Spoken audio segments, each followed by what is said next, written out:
faly indray izay tafaraka aminao ato anatin'ny fandaharana olom-pirenenao androany, fandaharana izay vokarin'ny seni iresahana ny tontolo ny fifidianana eto Madagasikara.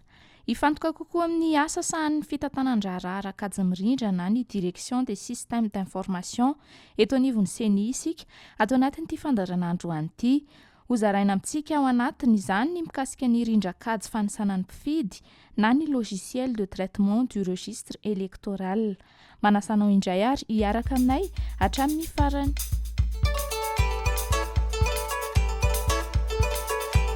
Ity toerana ity no misy ny fikirakirana arakajy-mirindra eto amin'ny foibeny seni. Raha zavaina tsotsotra no hoe fikirakirana arakajy-mirindra dia ny firaketana anaty solosaina ireo antotanisa sy ny hita na information rehetra ampiasaina ao anatin'ny zotra-pifidianana. Isan'izany ny antotanisa momba ny mpifidy sy ny lisitry ny mpifidy. Mampiasa rindran-kajy na logiciel ny seni amin'izany ary fotoana roa lehibe no ampiasana ny rindran-kajy io izay fikirakirana ny lisitry ny mpifidy ao anatin'ny zotra-pifidianana araka ny fanazavany talehan'ny fitantanan-draharaha arakajy-mirindra. Misy kajy roa ihany koa ny fampiasana izany dia eny anivon'ny district sy ety amin'ny seni foibe. Azo sokajiana roa lehibe ny fomba fampiasan'io logiciel fikirakirana ny listim-pifidianana io. Voalohany eny anivon'ny district manomboka amin'ny voalohan'ny volana desambra ka hatramin'ny 24 ny volana febroary dia misy an'ilay antsointsika hoe opération de saisie na fampidirana sy fanesorana olona ao anatin'ny lisitry ny mpifidy. Rehefa izay kosa dia atota ety amin'ny seni foibe ny lisitra vonjy-maika amin'ny mpifidy. Ao aorian'izay kosa eo anilanelan'ny 24 ny volana febroary ka hatramin'ny 15 ny volana mai dia ampiasana io logiciel io amin'ny fanitsiana na fandraisana ireo fitarainana azo avy amin'izany lisitry ny mpifidy vonjy-maika izany.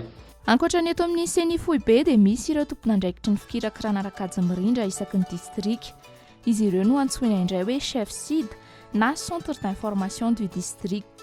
Izy ireo no mampiditra ny fisoratana anaran'ireo mpifidy, ireo olona vaovao voafeny taona hifidy, ireo mpifindra monina mpiavy ao anaty fokontany iray.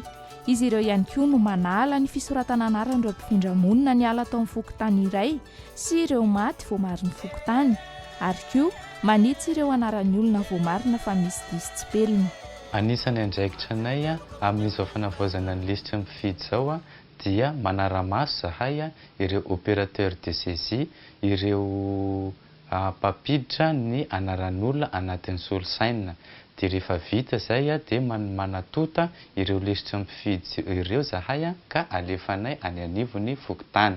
Dia amin'izao fotoana izao zany zahay dia miandry ny olom-pirenena tsy ankanavaka mba hijery ny anarany sy manamarina ny anarany ny anivon'ny fokontany mba hahafahanay manitsy ireo tsipelina izay tsy hitanay fa tsy mety avy any aminareo. Izay ny mikasika iny loha-hevitra iny mifarana hatreo ny fandaharantsika androany.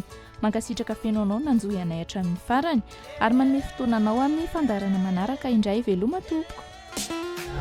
Salama président. Se inona atao anse?